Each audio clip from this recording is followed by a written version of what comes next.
Hello and welcome back to The Flip Side. I am your host, Carla, and here we talk about all things mindset, all things different perspective, all things reframing, pre-framing, all the frames, and how you can just see things from another side.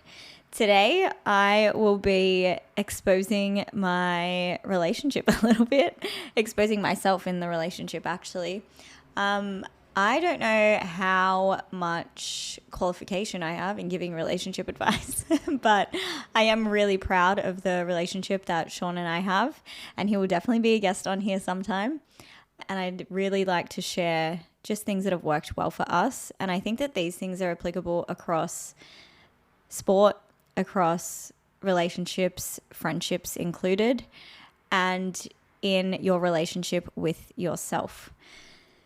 I really aim to help a few people here. If I even help one person that is going through something in a relationship, that this allows them to move forwards or make a decision in whichever direction is the best thing for them, then I will be so glad. So let me kick off with something that I think that's really aided Sean and I's relationship, which is both of us in general are not people that will raise our voice, that will shout at each other, that will name call. And I think that's really been to our advantage. And I don't think disrespecting anyone in any sense is a good thing. So the name calling, personally, I would take off the table. But the raising the voice and the yelling things, some people, that is just their passion coming through and their care. And I can't say that it's the only way to do it is not raising your voice. So I just want to share from my experience what has helped us. So I think certainly the raising your voice, parking that is a really hard thing to do if you're in the pattern of that. Personally, I can remember only a handful of times in this relationship or previous relationships where I've raised my voice. Honestly, I could count them on one hand. I am a very fiery and passionate person, but I tend to I don't know if this is different. I tend to speak with force rather than actually really raising my volume and shouting. So I think anger is a really volatile emotion, and it's an emotion that can really lead to people saying things they don't mean, doing things they don't mean. And so if you can regulate your anger better, I think that in general, in relationships and again, in your relationship with yourself, in relationship with your activities, you can actually have a better experience. So in saying that, something that we don't do is raise our voice at each other. Something that I definitely have done in the past and continue to do when I am not being super self-aware is to interrupt, jump in, defend, and downright just call people wrong when I think I'm right. So I think that these are things that I have definitely worked really hard on changing, and the way that I've changed them, I think is not what people would expect. Something that I think is an absolute core skill to your relationship, again, with yourself, activity, and others, is to be self-aware. And self-awareness is a skill in itself. So before you can change any action that you're doing, you need to become aware that you're even doing that action.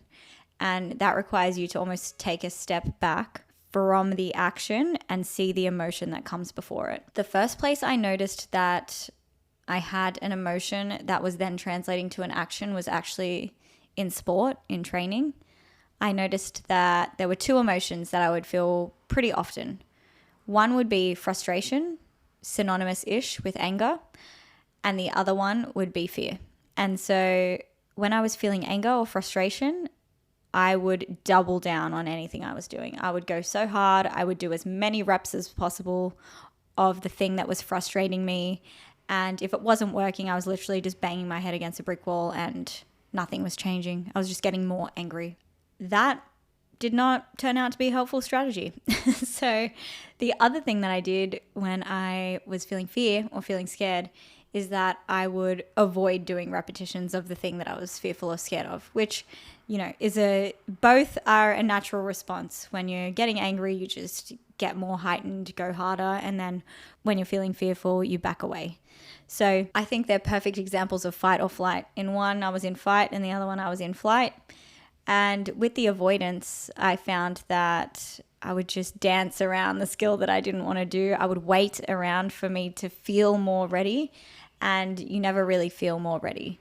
You just wait and wait and wait, and then it's the same amount of scary when you go for it the first time. So in saying that, the first time I was able to notice that there, I went, oh, okay. So when I'm feeling angry, I do way too many of these things, and it actually doesn't turn out into better outcomes.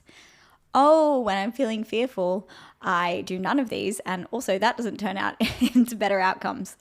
So what the strategy I then put in place was, okay, if I'm feeling frustrated and I'm banging my head against the wall, I am going to do 3 reps of this skill. So I would put a finite number on it. Obviously, it doesn't have to be 3.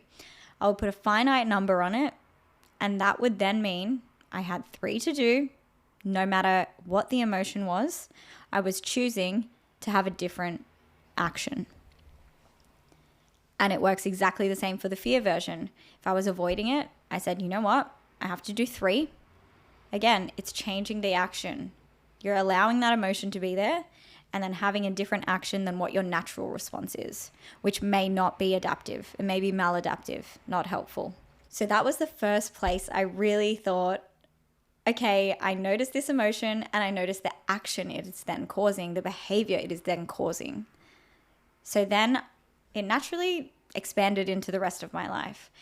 And a place that I notice it is in my relationship when we're having a disagreement or an argument, and I just immediately am getting frustrated and want to defend myself and want to argue and want to fight, and I'm not really listening to Sean. I'm just formulating my next point of how I can beat Sean in this argument, right?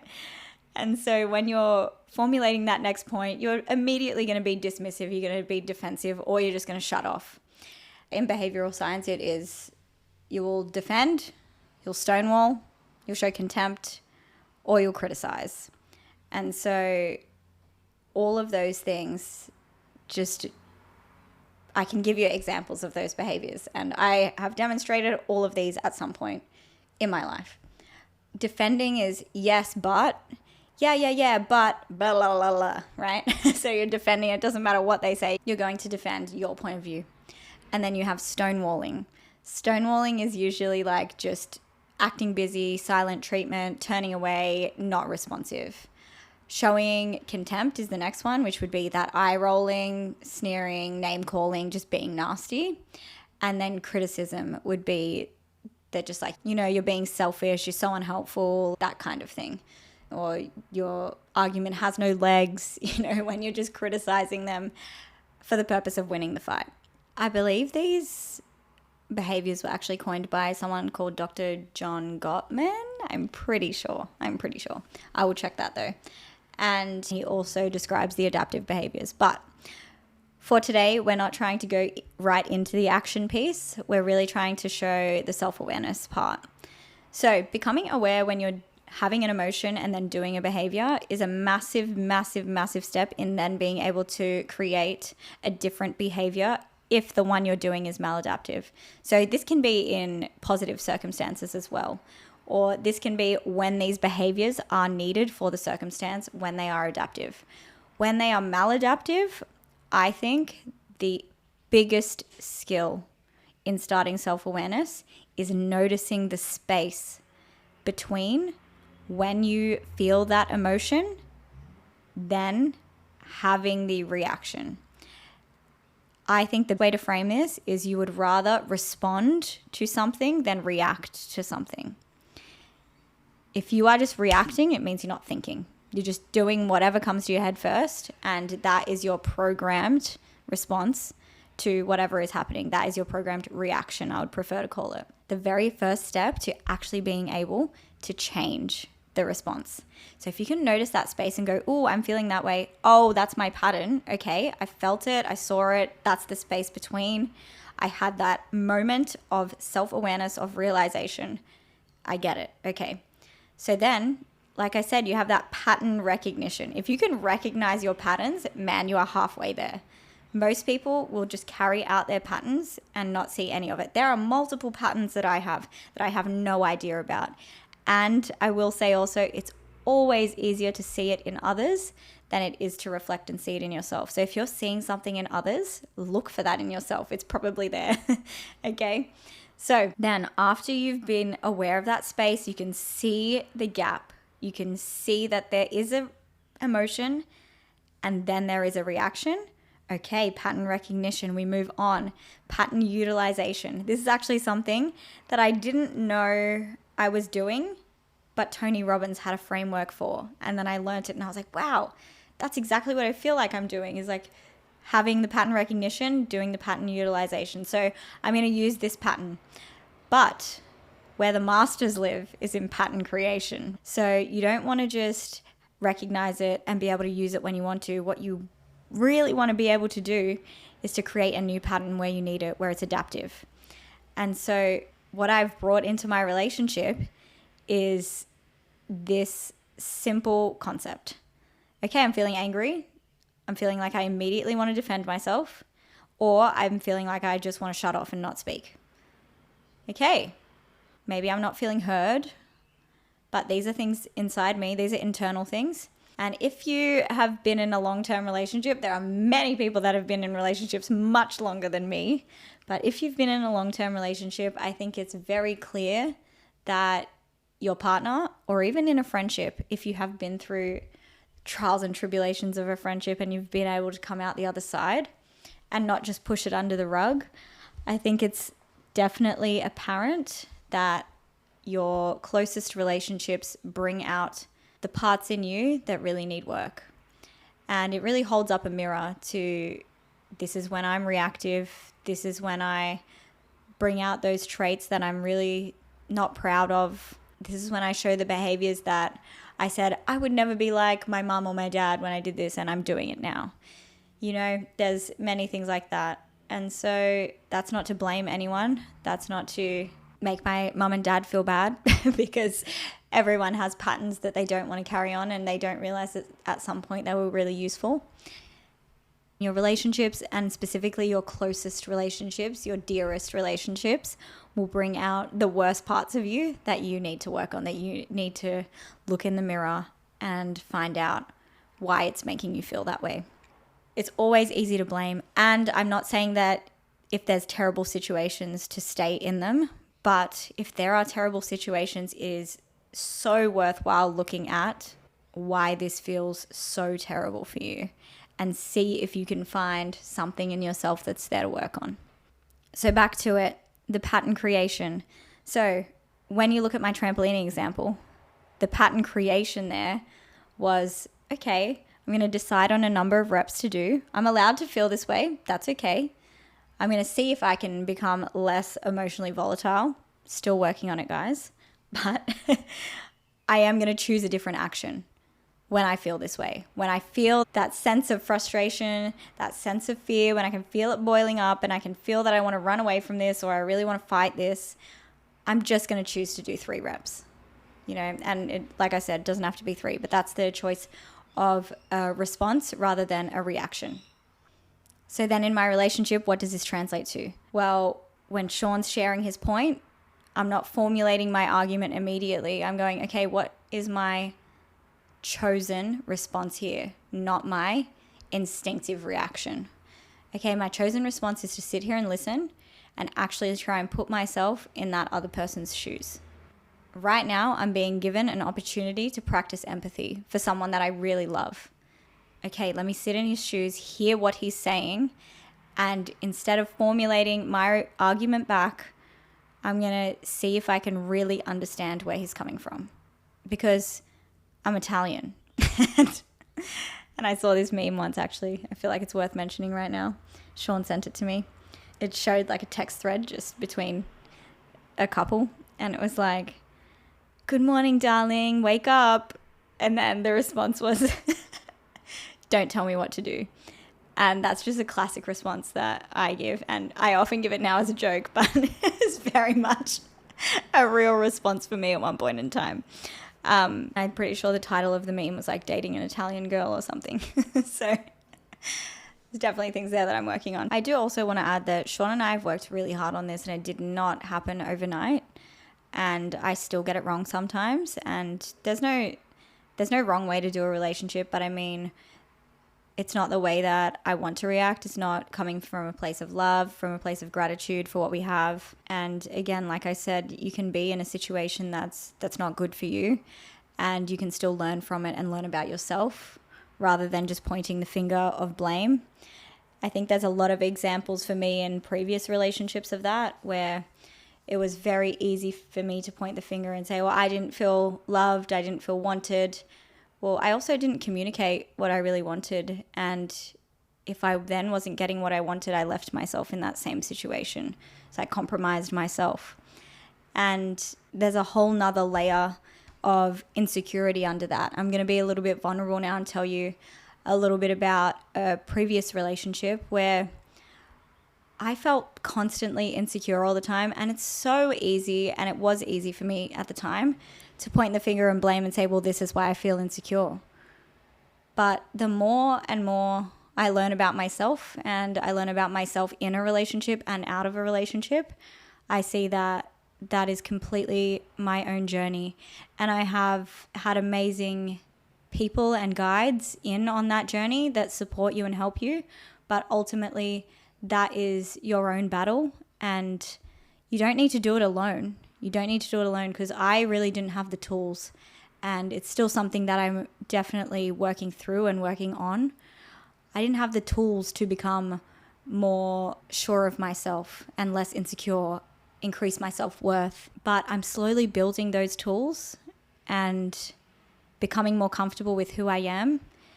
And if you're okay with who you are, it often doesn't require someone else to tell you that you're good enough, to tell you that you're lovable, to tell you that you're beautiful. It doesn't take that in order for you to feel that way.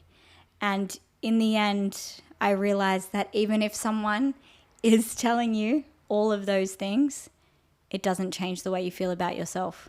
So that it is really that internal work to do, and it takes time.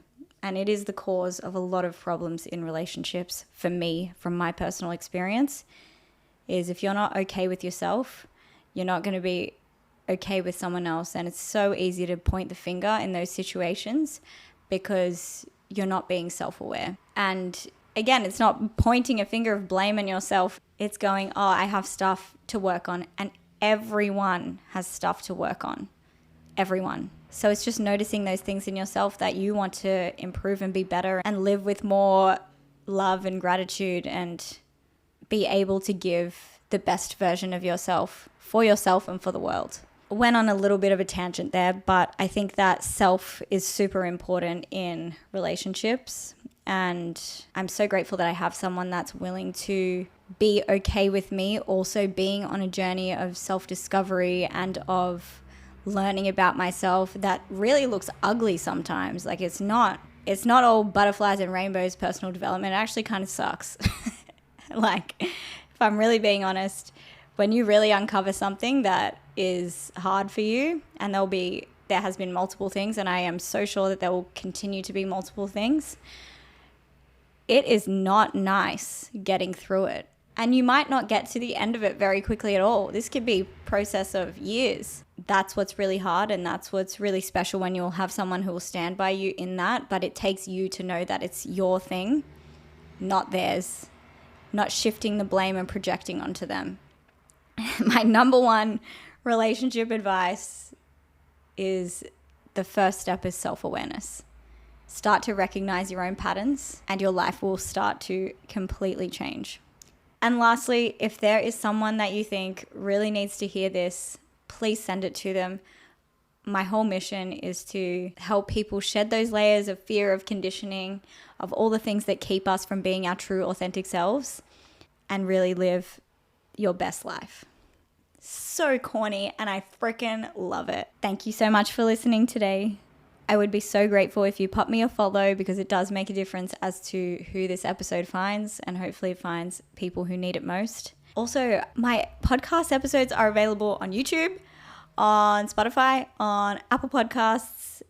The videos specifically will only be available on Spotify, but you will be able to find the audios on YouTube and on Apple Podcasts. So that's really exciting. Okay, that's it for today. Thank you so much for listening. I'll catch you on the flip side. Bye, guys.